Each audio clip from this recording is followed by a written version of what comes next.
Greetings, ladies and gentlemen of the internet. My name is Brian Davis, and today I'm here with Cary, my co-host, my aide de camp. My aide de camp is not really the right word. I'm going to say brother in arms, and he and I are both huge enthusiasts of classic cars, history, you name it. We both have a master's in esoterica, and today we're going to talk a little bit about ourselves and the direction we'd like to go with this podcast. Absolutely. It's going to be a fun conversation, banter back and forth of our oddities and such, so everyone can kind of get to know who we are, what we're about, and the direction this podcast is going to take, and it's going to be fun.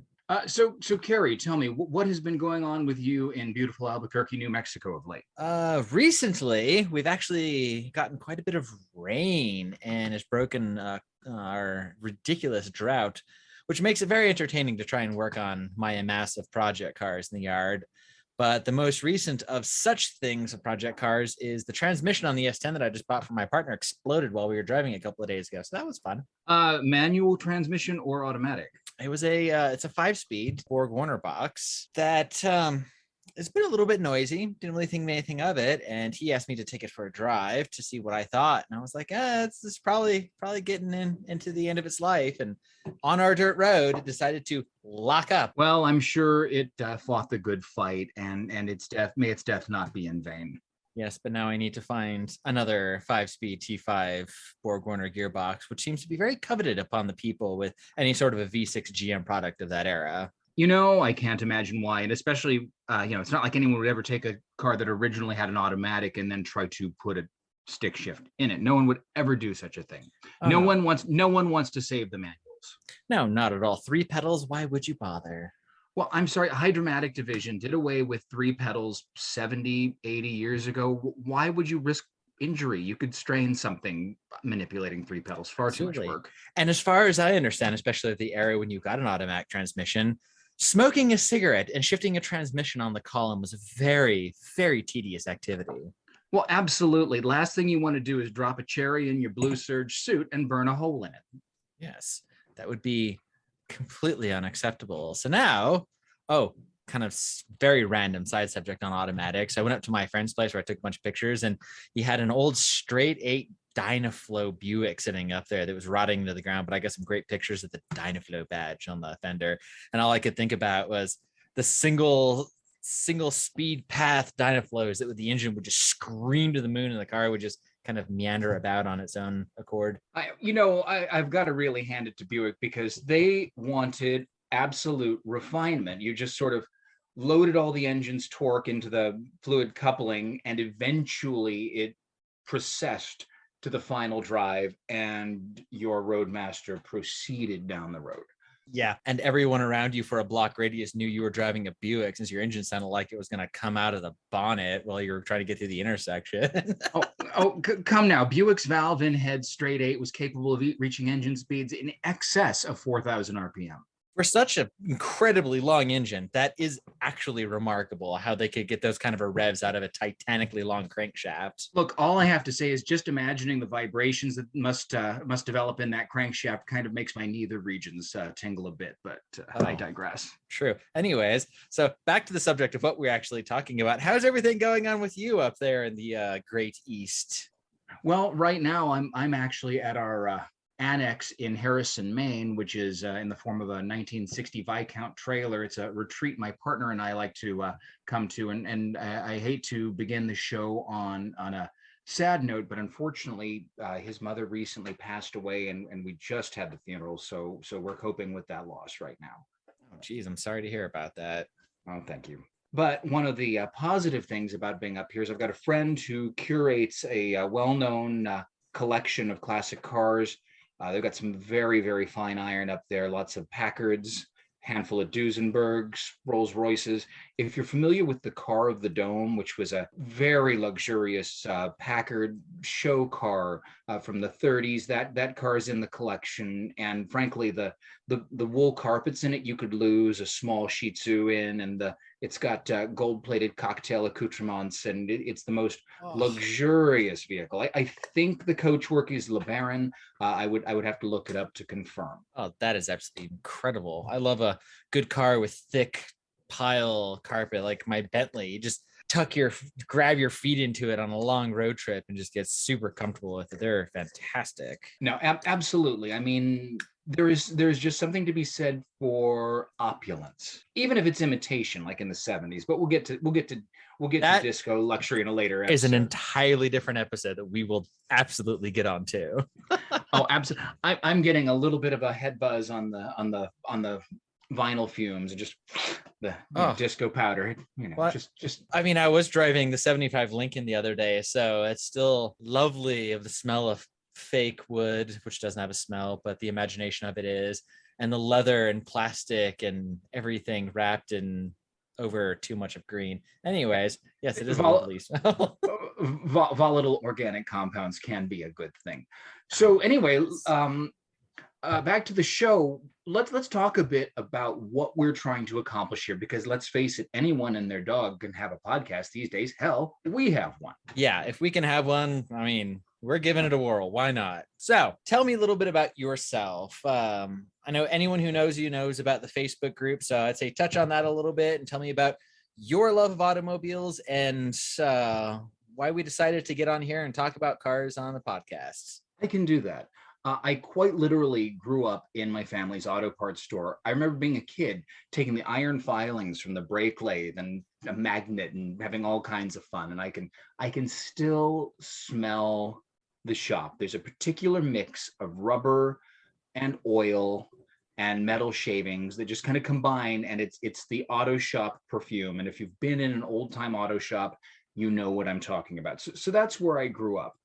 And of course, it was my grandparents, and I would go to work with them often in one of our Malaise era vehicles, like Grandma's '87 town car, or one of the panoply of GM trucks we had. And so that's kind of the world I grew up in. But even before that, I would just be flipping through Grandpa's books and going, "Oh, Model T, that's cool. Oh, Duesenberg, that's cool."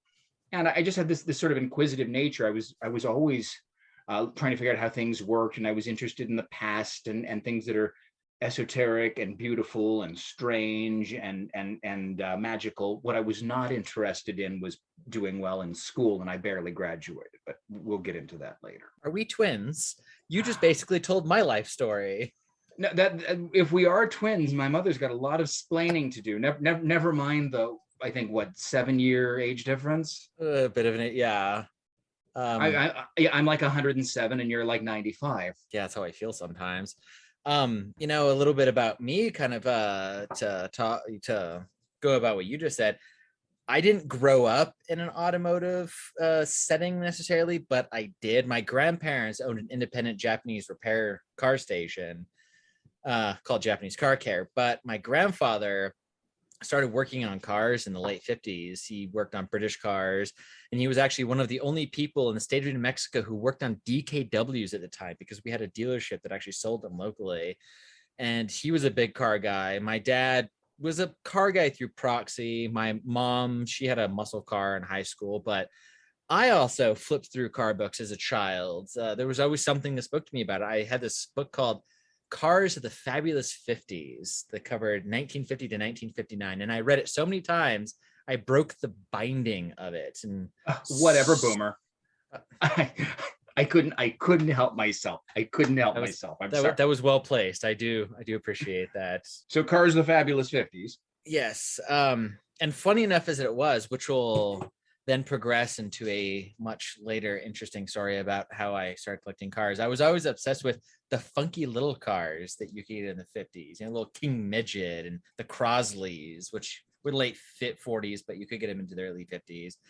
And, it's just some of the weird little stuff. Of course, I did also really enjoy looking at 59 Cadillacs or, 53 Buicks and seeing the progression of the bubbly cars going into the, oh my God, here's chrome. Let's start putting on with a trawl too. We'll just cut your throat with a fin because, why wouldn't you? Look, you can be safe at any speed, or you can be impaled on the ass end of a Chrysler 300. I know how I would rather go. Yes, I agree as well. So even my amount of love of cars was always kind of questioned with some of my family. They just like, I never got how you were so insanely in love and obsessed with automobiles. They enjoyed them, they liked them, but not to the level of my just pure and utter obsession that I've had since I was a little kid. Same. Like Grandpa had a Continental Mark II that languished in the carport. He bought it in the mid '80s when collector cars were starting to kind of get mainstream and getting hot, and he thought it'd be a decent investment. And I remember it running perhaps once, and he sold it when they sold the house. And I always wanted to ride in that car. I remember it was black. There was the little on the leading edge of that subtle tail fin was the scoop for the air conditioning, and Yes. if I recall, it had a mixture of leather and brocade upholstery. And again, we're going back to 1989 was the last time I set eyes on that beautiful car. But it always struck me as such a tragedy, even as a child, that Grandpa didn't drive the car. And Grandpa taught carburetor rebuilding and machining in the Army during the Korean War, so he could have fixed it himself, but it just languished. Wow, that definitely would be quite an interesting thing to grow up with. And it's kind of interesting going on that subject of when I was a lot younger and buying and selling a lot of cars. I would always be of the mindset of why would somebody just let a car sit and just not do anything with it. It's not that hard. And now the older you get and the more responsibilities you get, sometimes such projects kind of get in the back of your mind and you don't really think about it, which is unfortunate. But growing up with cool old cars around you or in your presence is absolutely a fun thing and can lead to some very interesting imaginations of old cars. I think all children should be required to watch Chitty Chitty Bang Bang because it, the way they anthropomorphize Chitty Chitty, which or Chitty Chitty Bang Bang, call it how you will.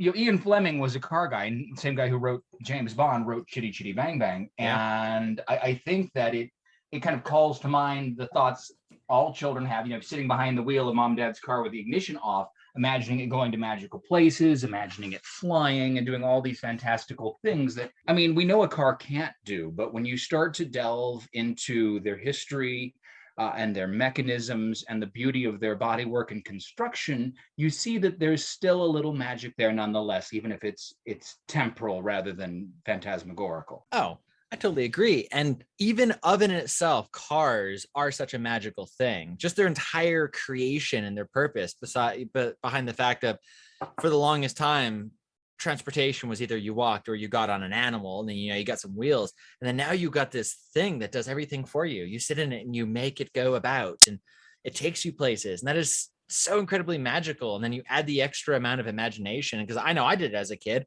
sit in an old car and a family friend's yard, or sitting in a parking lot in front of a store or whatnot, and thinking of the things you could do. That was always the best. Great memories to look back on. And that's where and even a car that's not running, you still get the tactility of shifting the gears or winding down a window, or just the way the steering wheel feels in your hand. It's all incredibly evocative. Oh, it definitely is. And anyone who's going to listen to this podcast is a car person, so they're going to understand. But I have tried to explain that to non-car people who are of the appliance mindset of automobiles. And it's like trying to give them that same idea that a microwave or refrigerator or oven or something does that.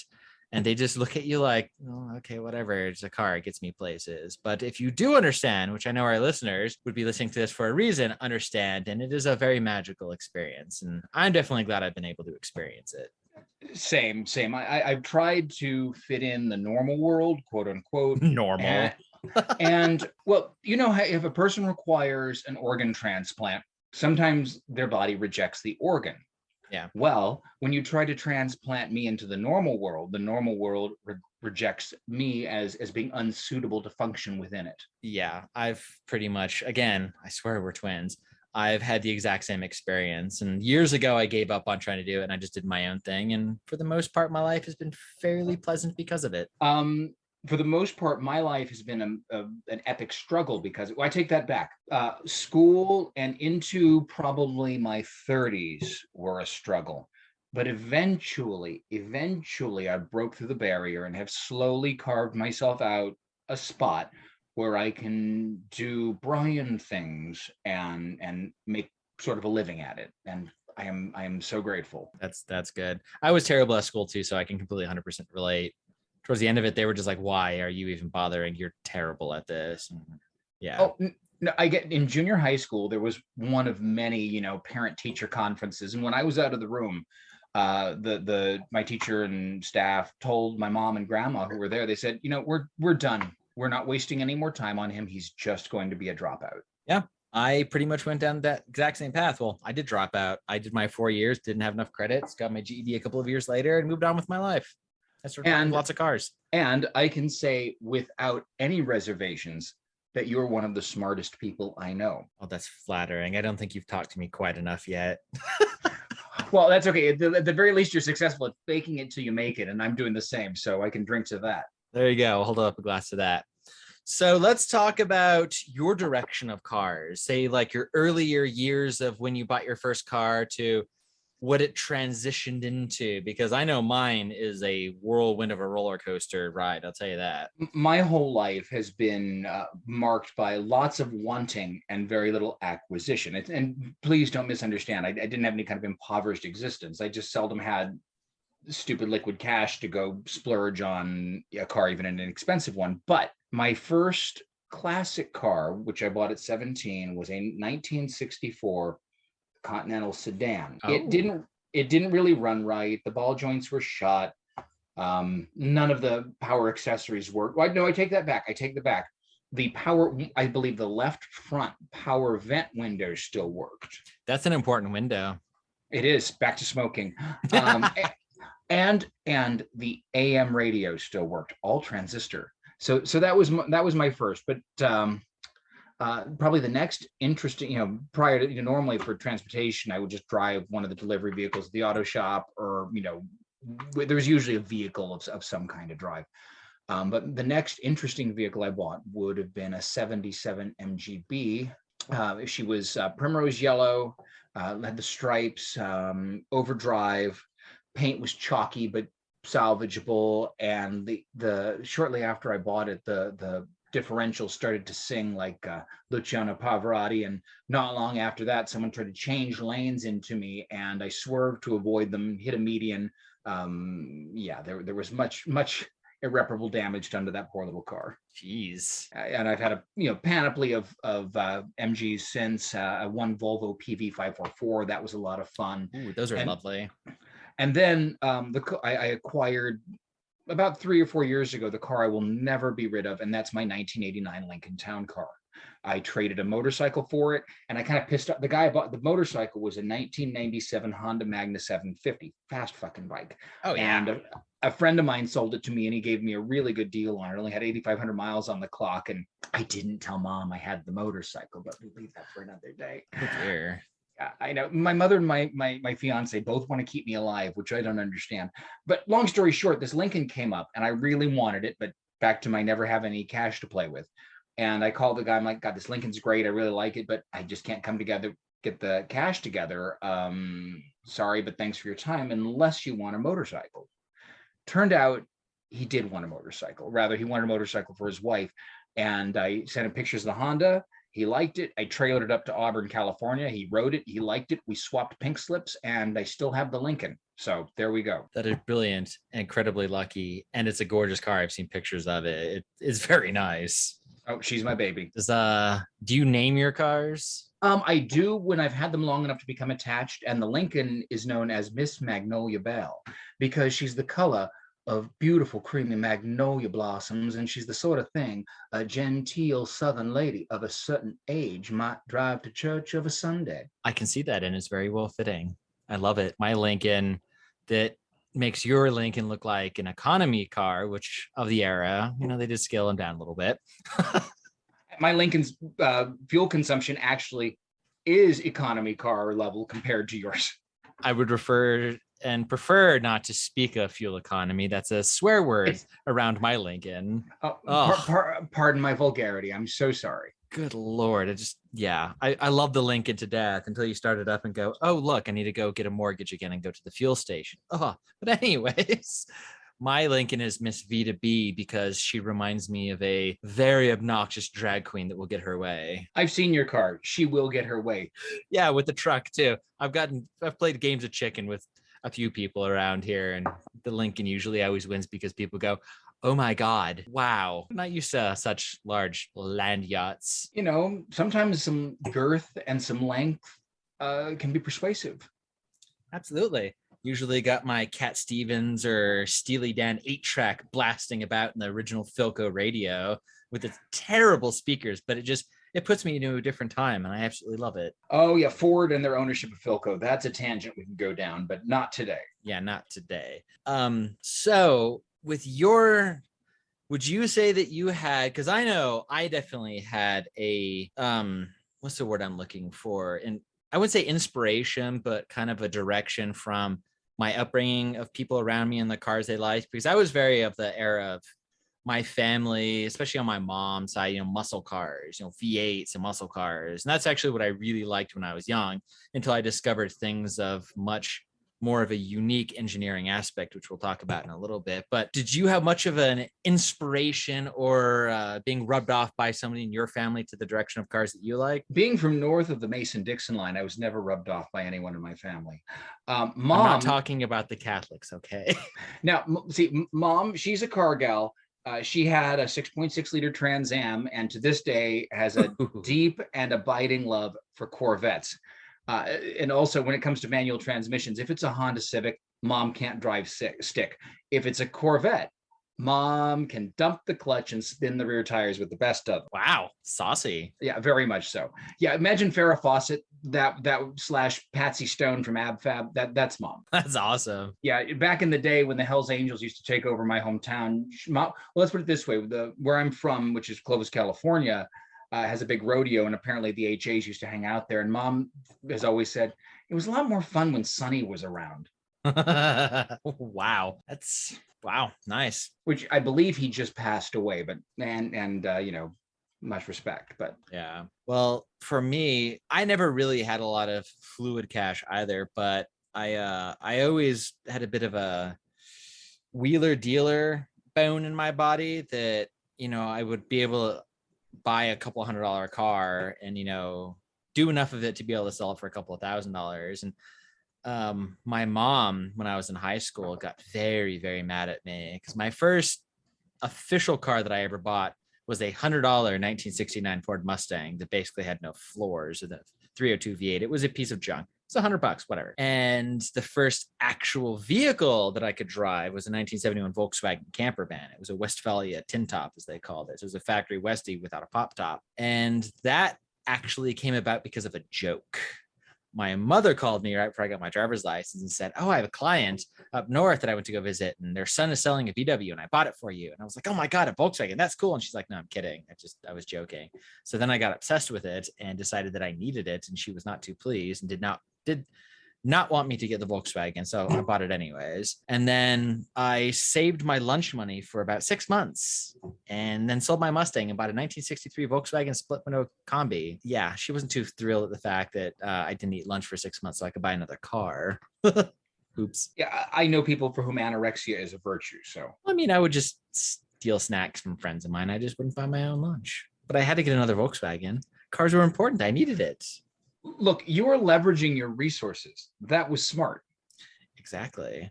And many years later, I ended up selling that Volkswagen for a lot of money because they got insanely collectible, which now, even looking at them compared to what I used to own, is astronomical. Yeah, the unfortunate thing about collector cars, there's this sort of, I don't want to say downward. I'm trying to figure out how to describe this, but as the rarest of the rare and the most desirable become unattainable, each tier down then gets dragged up in price. Oh, yes. Like, I've never been really one for coupes. 2 doors, hardtop, coupes, whatever. They're cool and all. I can appreciate them, but I'm a 4-door guy. I like 4 doors. I like the body lines of them. I also like station wagons because they're fabulous.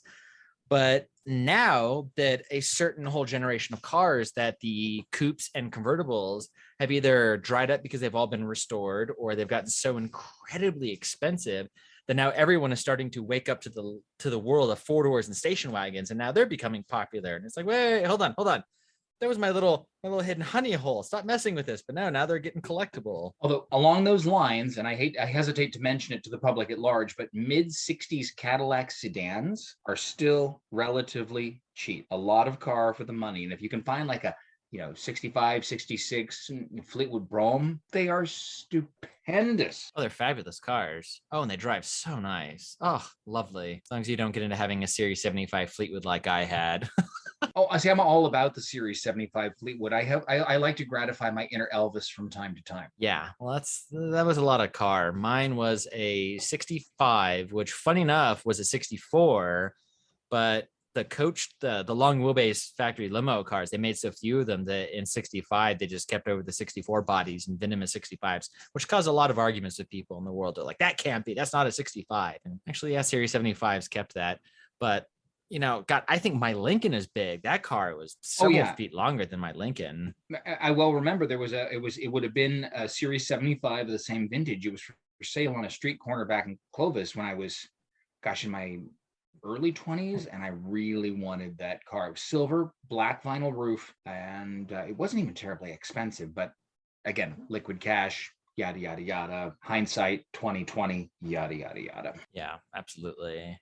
It's seeing something, desiring it, not having the cash really sucks.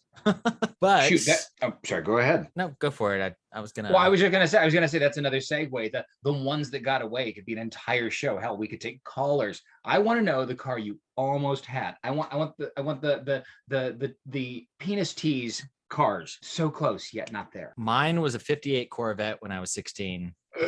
Oh, you're killing me. Funny enough as it is, I wouldn't say I'm not an American car guy, but I only like certain American cars. I like the weirdest of the weird, which is why I collect Citroens and Peugeots and have a very absurd love for Soviet Russian cars. And, the weirder, the better. Micro stuff. I've had so many micro cars because I love it. I love the engineering aspect of it. Too many people want to talk to you about it. That's kind of annoying, but on an engineering aspect. But there is certain American cars that I absolutely love.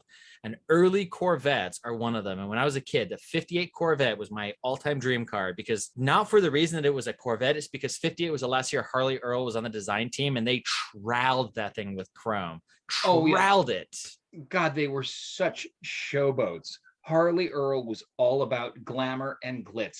And of course, he has his detractors, and they make some valid points. But yeah, a 58 Vet is a head turner. It really is. And you got the V8. I mean, they'll get out of their own way. Oh yeah, 283, 4-barrel, 4-speed. The chrome strips on the trunk, the chrome strips on the front fenders, the fake hood louvers, and it's just, there's a certain 50s elegance of that Corvette before they became too sporty. It was just a weekend cruiser before it became, a proper sports car. And I always loved that. When I was 16, I was $5,000 away from being able to buy this blue Black Sea 283 4-speed Corvette. And I tried everything you could imagine, and I couldn't make it work. I'm thinking my friend Simon, who for a time owned half of a Lamborghini Miura, but he and his partner bought it simply to sell. So that's a tough one too, when you buy cars to sell, when you actually have it and then you have to sell it to be able to make some money on it, and then it just goes away and it's like, oh, no. That one's always a hard one. It was an easy decision for Simon. He's from Yorkshire, and he wasn't about to do without his pint a day. And well, he could have half of a Miura, or he could have food on the table and beer in the fridge. So exactly. What was your car that got away? You know what? It's nothing even remotely so exotic. But back when I used to drive delivery for the family auto parts store, I would cruise down alleys and whatever. And there was a nice little late 60s chrome bumper MGB. And I finally got to talk to the person who owned it or was in control of it or what have you. And they were going to sell it for $1,000. And mind you, this is in California, so it was rust-free and it had overdrive. Oh, that's fantastic. I adore that era MG. They're so great. Yeah, they really are. I mean, like, if you take they're a mass market car, but if you just look at the lines of them, which, yes, Italian influenced, but the lines, they're just so balanced and so pretty, and they're comfortable even for a tall guy. They're just superb. I love the MGB. Oh, absolutely. The one that I wouldn't say I've always wanted, but I would like to have. I've driven one and it really wasn't all that great, but it was fun. It's more or less what it makes me feel like doing is an MGTF 1500, mostly because it makes me want to throw on tweed, a monocle, and have a cup of tea. I want to do that anyway, but if you get me in the presence of anything, either in any sort of British iron, the desire is amplified. Actually, a friend of mine out in Maryland might be picking one up, so that could be something we talk about in a future show. Very nice. Yes, there's well, the Bentley doesn't quite count. That just makes me want to take over empires, but that's beside the point. Well, one of my favorite quotes, which I believe is Sir Peter Ustinov's, is that one is driven in a Rolls, one drives a Bentley, and one presents a Delage to one's mistress. Ooh, Delage. I actually got to sit one of those recently. Oh, several years ago in Albuquerque. There was one for sale here. 28 Delage. What a car. Classy. Oh, God. Je voiture français. C'est mes oui. Anyways, so I say we talk a little bit about, as you can tell, Bryan and I both have quite a love and obsession and imagination of things to do with 4 wheels, 2 wheels, 3 wheels. I mean, if it has wheels, and for the most part, an internal combustion engine, could be external because we'll get into that on a different episode. Anything that will motor you down the road, we both quite love, enjoy, and will talk about quite frequent. So the focus of this particular podcast is we're going to talk about cars, technology, history, directions, people's stories, and all things motors. And I can say that we will probably go off on a few other tangents. It would not surprise me if our other passions like architecture, history in general, photography, maybe I would even go so far as to say little local unsolved mysteries, the construction of mid-century trailer homes, all these little things. Oh, even appliances. I am more than happy. Love appliances. Exactly. I am more than happy to give a dissertation on how to use a stovetop percolator, but all these are for the future. For now, you should have at least some kind of an idea of what you're dealing with this podcast. 2 nut jobs who like things that they like and want to talk about it with the world at large. And we hope you like to stay along for the ride. Indeed. And we'll put in the description of the podcast, since this is our first official podcast. Yes, welcome everyone. Probably say at the beginning.